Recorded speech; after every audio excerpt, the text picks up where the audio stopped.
Questões de Família, com José Eduardo Coelho Dias.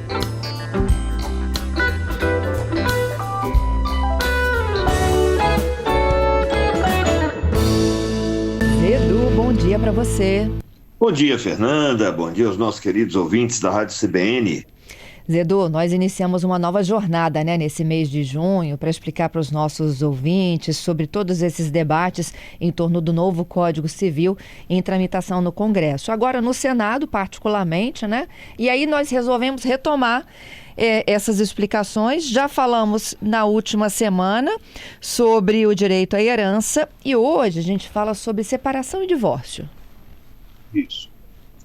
Isso aí. E o código vem com uma mudança bastante importante, o projeto é bastante importante, e que é o chamado divórcio unilateral impositivo.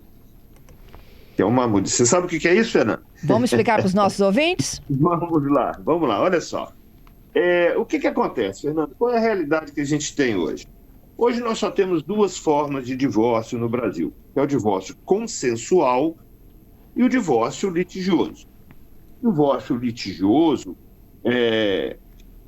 o judicial, melhor dizendo, nós temos o divórcio consensual e o divórcio que pode ser judicial.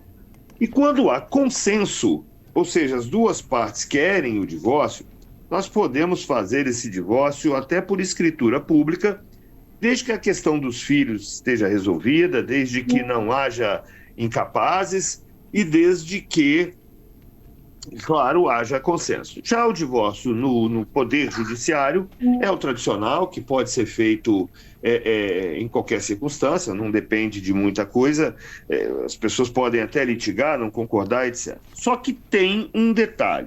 O divórcio, a partir de 2010, com a emenda constitucional número 66, deixou de ser um direito público condicionado ao atendimento de determinados pré-requisitos e passou a ser um direito potestativo. O que é um direito potestativo? É o que só depende de vontade de uma das partes e que obriga a outra parte a aceitar aquela vontade. Então o divórcio hoje não precisa mais de causa, não precisa mais de tempo de casamento, não precisa mais explicar os motivos pelos quais as pessoas querem se divorciar. Ou seja, se a pessoa quer o divórcio, a outra não tem uma defesa no campo jurídico capaz de impedir que aconteça o divórcio. Claro, nós não estamos falando aqui das nulidades ou coisas ou questões processuais, nós estamos falando aqui do direito material. Há algum tempo, se eu não me engano, no ano passado ou no ano retrasado, o desembargador Jones, lá do Recife, de Pernambuco, ele baixou uma resolução, ele era na época corregedor, e baixou uma resolução dizendo o seguinte: olha, quem quiser se divorciar não precisa esperar o consenso, não precisa entrar na justiça. Vá a um cartório, manifeste a sua vontade de se divorciar e a outra parte será intimada para responder ou para ir ao cartório, comparecer numa determinada data e assinar o divórcio. Só que o que acontece? Esse tipo de procedimento só pode ser instaurado a partir da existência de uma lei, no sentido estrito, Uma lei aprovada pelo Congresso, enfim, uma lei comum. E aí o CNJ barrou esse procedimento. O que está acontecendo agora? No projeto do Código Civil, incluíram esse dispositivo. O que significa dizer que, se for aprovado pelo Senado e pela Câmara, sancionado pelo presidente, isso vai virar lei, então acaba esse problema. Qual é a vantagem disso, Fernanda?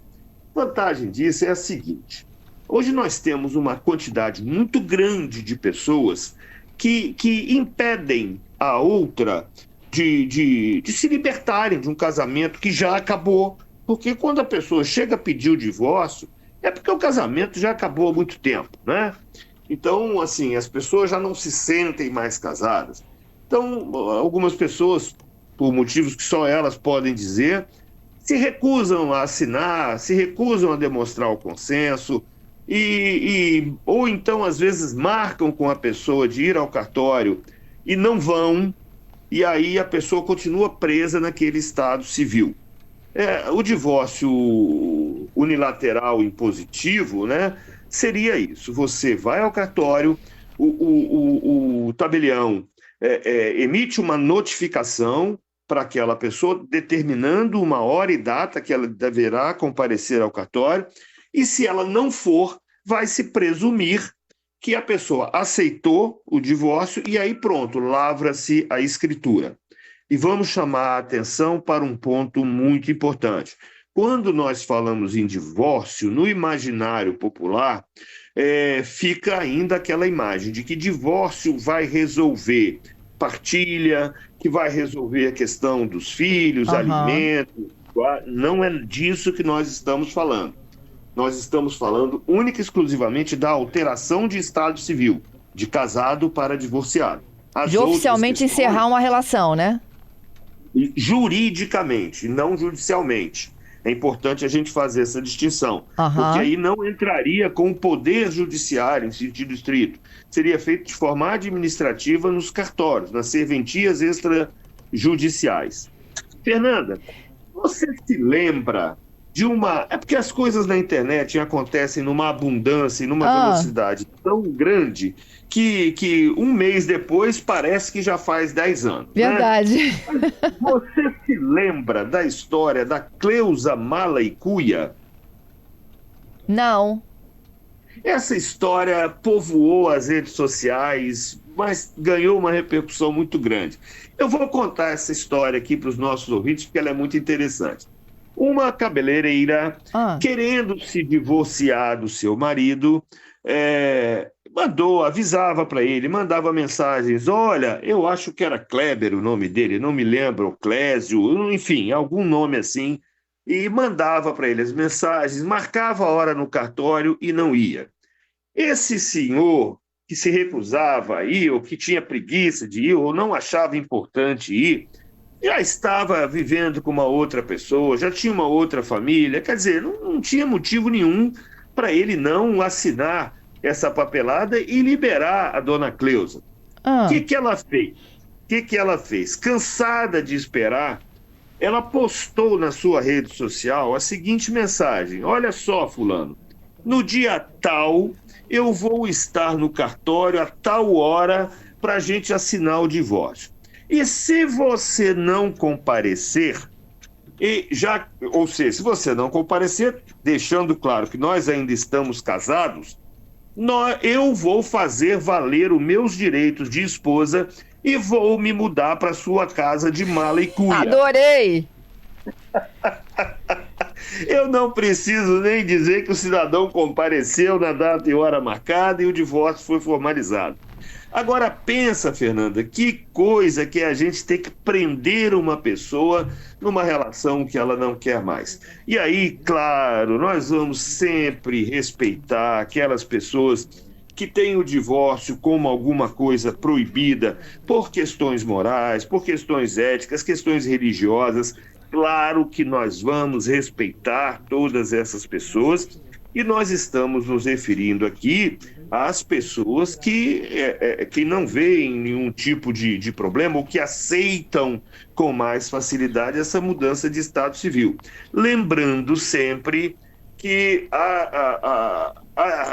as normas religiosas, né, são para aquelas pessoas que comungam a mesma fé e que as normas do direito civil são para todas as pessoas, independentemente da religião, da fé que professam. Né? As religiões são liberadas no Brasil, são protegidas, os preceitos morais que os integrantes daquela religião optam por seguir têm que ser respeitados, vamos deixar isso muito claro, mas nem todas as pessoas pertencem a uma mesma religião e que, portanto, têm, pela lei civil, o direito de cuidar das suas questões íntimas, pessoais, referente a divórcio, referente a todas as outras questões. Né? Vamos deixar isso muito claro.